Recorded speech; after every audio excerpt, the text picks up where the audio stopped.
Écoutez, je voulais vous faire un petit point après notre réunion de groupe. Donc j'ai prévu de maintenir toutes les semaines. On l'a pas fait la semaine dernière, mais là on prend le rythme toutes les semaines d'une réunion de groupe. Je suis pas sûr qu'on fera le point presque toutes les semaines, mais d'abord on était très nombreux ce matin. Et on a eu une réunion avec, je sais pas, une trentaine, peut-être même plus, d'interventions. Donc peut-être les gens ont beaucoup parlé. Tous allant dans le même sens. On a eu la semaine dernière, une semaine, avec qui a suscité beaucoup d'interrogations et de doutes. Alors, pas chez tout le monde, mais les doutes ont existé. La fin de semaine a été très bonne parce que le Trocadéro a été parfaitement réussi. Je crois que l'expression au journal télévisé de François Fillon aussi. Mais il était normal qu'après la semaine qui s'était déroulée, qui est à nouveau une discussion avec lui, sa détermination, il nous l'a redit à tous, elle est sans faille. Il n'y a pas d'ambiguïté là-dessus. Et donc toutes les expressions ce matin ont été dans ce sens-là, en disant pour certains qui n'ont jamais eu de doute, d'autres disant qu'ils avaient pu en avoir, mais que nous sommes rassemblés, unis derrière notre candidat, et ça a été unanime. Je vous dis, c'est plus de... Vous interrogerez nos collègues, mais plus de 30 interventions ce matin de gens de toute sensibilité à l'intérieur du groupe, tous sur la même ligne, rassemblés et unis derrière François Fillon. Il n'y a pas 50 manières de faire campagne, il n'y en a qu'une seule, c'est de faire campagne à fond. De toute façon, on ne peut pas, entre deux, ça n'existe pas. Et pour nous, si on veut porter l'alternance qui est attendue par les Français, le seul moyen d'y arriver, c'est de gagner cette présidentielle. Et pour gagner cette présidentielle, pas une voix ne doit manquer, pas une voix des électeurs qui à la primaire sont portés sur Nicolas Sarkozy, pas une voix de ceux qui se sont portés sur Alain Juppé, bien sûr sur François Fillon, et pas une voix des autres candidats. Tout le monde doit être là. Les centristes doivent revenir, et je pense qu'on est en discussion avec eux. Certains collègues qui ont pu nous quitter ou se mettre en retrait de la campagne doivent revenir. C'est de cette manière que l'on gagnera. Et il faut aussi, bien entendu, que chacun retrouve toute sa place, et on est vraiment dans cet état d'esprit. D'ailleurs, François Fillon a dit qu'il prendrait dans les jours qui viennent des initiatives. Je veux dire qu'on lui fait totalement confiance pour cela. Donc voilà, c'est vraiment redémarrage et mot d'ordre de mobilisation générale. Oui. Est-ce que 15, en cas de mise en examen, les doutes ne peuvent pas revenir? Non, je veux dire, tout le monde connaît le calendrier judiciaire, il a été évoqué. François Fillon l'a dit clairement, et ça a été repris par beaucoup ce matin. Au stade où nous en sommes, le seul juge, c'est le peuple français. C'est aux Français de juger, et on y va de manière déterminée. Vous savez, personne n'ignore le calendrier, et dans toutes les expressions ce matin, chacun l'avait en tête, mais ça n'a pas fait bouger d'un iota, je veux dire, la détermination au final, en disant voilà, on doit gagner, et pour gagner, il faut faire campagne totalement, être totalement investi. Moi, j'ai demandé à tous mes collègues que dans chaque département, on ait une action de mobilisation. On va multiplier les déplacements, ceux de François Fillon bien entendu, mais au-delà de François Fillon, ceux de tous les collègues parlementaires qui peuvent aller intervenir. Voilà, il faut que ce soit un raz-de-marée des Républicains pour aller organiser ces réunions, et on va le faire. Quand vous dites François Fillon a annoncé qu'il prendra des initiatives, il les a détaillées un peu plus? Non, on lui fait confiance pour les prendre. Non, c'est lui qui vous le dira. Oui. Le socle a tenu. Comment vous allez faire pour ramener un peu tous les gens qui ont encore des doutes et qui pensent que c'est ça qui donnera le pas de la sélection? D'abord, l'élément important de cette campagne, c'est que le socle a tenu. Ce qui n'était pas nécessairement évident après ce qui s'est passé la semaine dernière. Ce socle, il a tenu, donc c'est ça qui doit nous permettre de rebondir. et de rassembler tout le monde. C'est pour cela que dit que ceux qui nous ont quittés doivent retrouver toute leur place, doivent revenir. Les centristes ont une place importante à tenir aussi. Tout le monde doit être rassemblé. Les Français attendent une alternance après ces 5 ans de socialisme qui ont été désastreux pour notre pays. Et je pense que nos électeurs ne comprendraient pas qu'il n'y ait pas, une fois que les débats internes qui étaient nécessaires ont eu lieu, que nous ne soyons pas tous rassemblés. Et donc on a tous un devoir de responsabilité. À partir du moment où il y a les plans B, ou on les appelle comme on veut, n'existent plus, et que François Fillon nous a assuré de sa détermination, la balle, elle est dans notre camp. Soit on fait campagne, soit on ne fait pas campagne. Mais de toute façon, entre les deux, ça n'existe pas. Donc, il faut être mobilisé totalement. Et je pense que la réunion de groupe là-dessus, c'est quand même ce qui a été ce qui est ressorti des 30 et quelques interventions qui ont pu avoir lieu. Est-ce que les jupéistes participeront aux différentes initiatives publiques, notamment aux meetings? Alors, moi, je vous l'ai dit, on ne peut gagner qu'avec tout le monde. Oui, tous ceux qui sont intervenus, et personne, je veux dire, il y a, on commence à avoir un peu de métier sur cette réunion de groupe, de temps en temps, il y a ceux qui s'expriment, ceux qui parfois, qui peut arriver de faire un peu la gueule. Là, c'était pas le cas. Je pense que tous ceux qui avaient envie de s'exprimer l'ont fait, et il n'y a pas eu de questions rentrées. Donc, tout le monde doit être là. Je veux dire,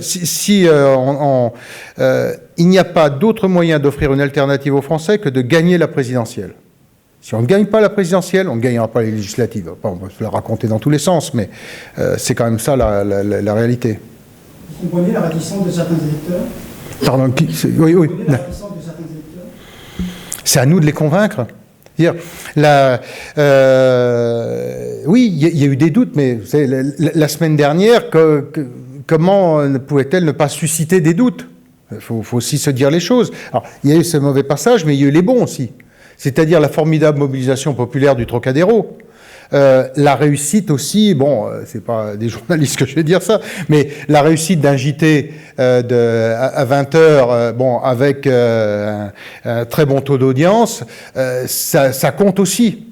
Et donc tout ça contribue à lever les doutes. Et ensuite, la campagne qu'il faut que l'on fasse, et moi je l'ai redit à mes collègues, c'est que dans toutes les circonscriptions, on doit faire quelque chose. Soit on fait une réunion soi-même, soit on fait venir un autre collègue, etc., pour échanger de circonscription à circonscription. Mais il faut que partout en France, il y ait ce raz-de-marée et cette mobilisation se mette en route. Vous dites qu'il y a eu le succès du Trocadéro, la réussite du GT, c'est ce vous pouvez dire ça aussi vis-à-vis de Sarkozy, on a eu plus tard après Sarkozy et Hollande. Je ne voudrais pas vous rappeler de mauvais souvenirs, mais... le faites pas, alors. Quand vous allez sur le terrain, est-ce que vous êtes quand même obligé de changer de discours pour convaincre? Est-ce que vous êtes obligé quand même de vous adapter par rapport à cet épisode? Non, simplement de le dire les choses telles qu'elles sont, vous savez. On est en plus dans une vitesse, et là aussi vous êtes bien placé pour le savoir, une vitesse médiatique. Je veux dire, ce qui s'est passé il y a 2 jours, ça paraît il y a 2 siècles. Il y a une rapidité de l'information, et donc il ne faut pas être dans le déni. Je vous l'ai dit, la semaine, il y a eu des moments difficiles, c'est le moins qu'on puisse dire. Mais il y en a eu des positifs en fin de semaine, donc il faut dire les choses telles qu'elles sont, et puis ensuite revenir sur le fond. Et sur le fond, c'est autour du programme, on va avoir des étapes importantes aussi, les débats télévisés.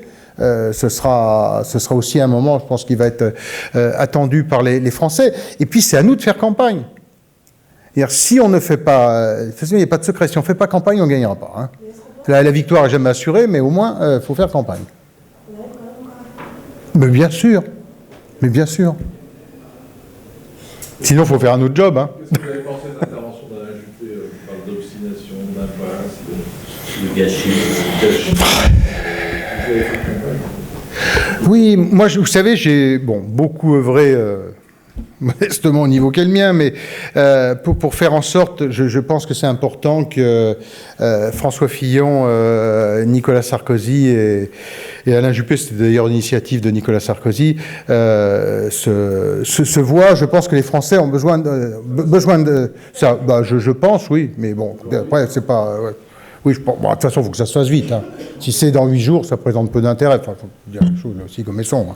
Hein. En tout cas, moi, je souhaite que ça se fasse. Nicolas Sarkozy a pris cette initiative. François Fillon y est favorable. Je crois que Alain également. Donc, bon, maintenant, à eux de trouver les modalités. Mais, non, moi, je pense que c'est important. L'expression d'Alain Juppé, voilà, c'est... Bon, on connaît Alain, bon... Du dépit. Oui, bon, il peut y avoir du regret, vous savez, c'est...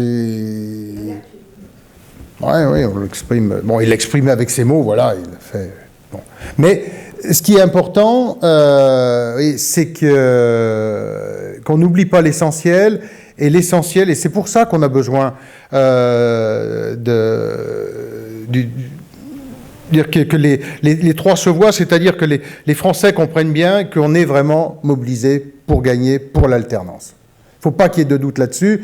Et bon, quels qu'étaient les mots des uns des autres, mais après, c'est vrai que si on remonte sur les discours de tous, bon, hein, on peut en trouver dans tous les sens. Hein. Donc, vaut mieux être sur l'instant présent. Et l'instant présent, c'est qu'Alain Juppé fasse tout pour que tous les gens qui lui ont fait confiance, lui ont apporté leur suffrage, eh bien, les apportent à François Fillon. Il a une responsabilité importante, comme Nicolas Sarkozy, comme tous. Il n'y a plus de doute dans le groupe, il y a plus une semaine de doute, etc. Vous ne sentez plus? Je pense que non. Objectivement, on a... Mais c'est pour ça qu'il fallait aussi se dire un peu les choses, parfois un peu, avec un peu d'énergie. Mais il y avait besoin de cette étape. La vie, c'est comme ça. Hein. J'ai une petite question un peu annexe, mais pas que. Hier, Patrick Stefanini a dit que François Fillon était victime d'un système consistant à accorder aux parlementaires des compléments de rémunération via l'embauche de collaborateurs. Écoutez, moi, là-dessus, il y a un règlement de l'Assemblée qui est très clair sur, où il n'y a pas, du moins, il n'y a aucune interdiction de... alors, on a parlé des emplois familiaux. Qu'est-ce que ça veut dire? Quelles sont les limites de la famille? Je veux dire, tout ça, objectivement, pour moi, n'a aucun sens. C'est-à-dire, à partir du moment... si on parle des couples, c'est quelle est la définition aussi de la famille, jusqu'où on va, qui on considère qu'en famille ou pas, enfin bon, bref, le débat n'est pas là. Il y a une enveloppe qui permet de rémunérer des collaborateurs parlementaires. Le député l'utilise de façon à être le plus efficace sur le terrain et de façon à pouvoir à la fois recueillir les informations qui sont nécessaires pour écrire la loi et ensuite aussi pour relayer son action. Et c'est à lui de déterminer qui le recrute. Je ne pense pas qu'il y a un système pour... Non, mais je crois que tout ça est... Vraiment... D'abord, pourquoi ce sujet sort aujourd'hui? Il y a combien? Il y a plus de 100 députés, ou je ne sais pas, même plus que ça, peut-être bien. Une centaine de parlementaires qui ont des conjoints ou des gens de leur famille. Ça n'a jamais posé de problème. Jusque-là... Oui, mais moi, je ne suis pas d'accord avec l'opinion. Voilà, c'est tout.